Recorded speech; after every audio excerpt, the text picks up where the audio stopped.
The Democrats have been completely taken over by socialists, right? They are now the base of that particular party. However, what makes this takeover a little bit troubling is that now the leadership is also embracing socialism, as we see in the case with Mamdani in New York City. Now, of course, what we're going to see today is Bill Maher calling this garbage out. But before we get to these clips, don't forget to like and comment on this video so we can get to the algorithms. Here we go. Why is your party so stupid? Listen,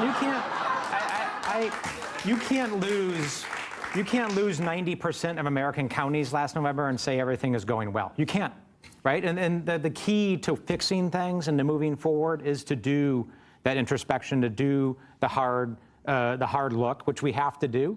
But I know things are not going well, right? Working people can't afford to live in cities where Democrats govern.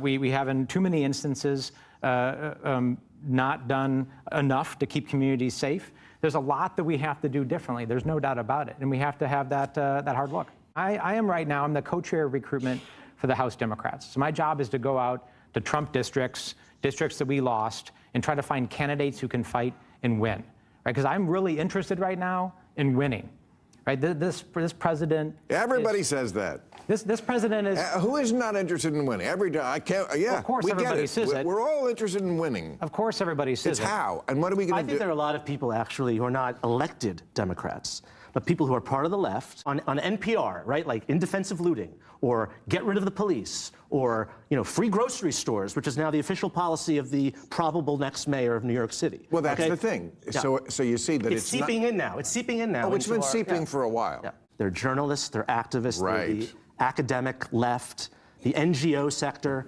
And those people who don't have to win elections, who don't have to go to the voters every 2 or 4 years, they can afford to put out all these crazy ideas, okay? Right, the guy he just brought up. That's who you're all going to have to answer for. So I got to get your answer. This is Mamdani, if you've been not following the news. He won the Democratic primary in New York, so he is certainly likely to be the next mayor. We don't know. I mean, there's a lot of opposition because we've never had someone this radical. Some of the things he says, prisons were obsolete. What purpose do they serve? I could think of a couple. The NYPD is racist, anti-queer, and a major threat to public safety. I think most people think cops are protecting their public safety, even though there's issues and problems with the police department. Do you like capitalism? No. We've never had a guy quite like this. He quotes Marxist, each according to their need. I mean, that's straight up communism. Whether you call it the abolition of private property, you call it housing guarantees, it's preferable to what is going on right now. I mean, just the phrase abolition of private property, not something we usually hear in America. There's always a villain. There's people, they always try to create a villain, is my point. They always try to create some boogeyman or boogie. No. If it wasn't this one, quotes. It was going to be somebody else. I'm not creating anything. I'm not defending the policies. There are plenty of things that I disagree with there and that I don't come down on. You're going to have to answer everything like this. They're going to ask every single Democratic politician.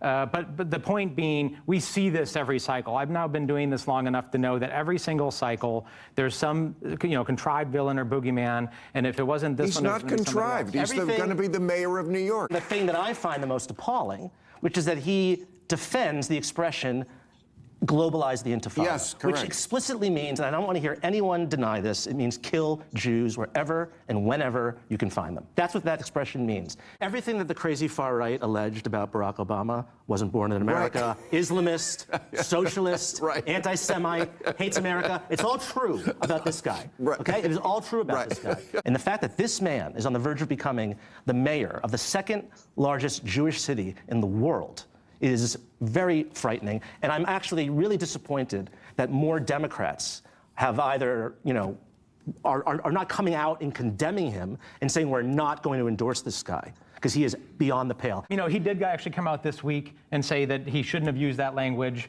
He's never going to use that language again, and that he's going to encourage people not to use that language and push back against it. So that is actually the right move. So I think we should point that out. Okay. Well, this is the issue that is going to divide the Democratic Party. Jews, Israel, Gaza.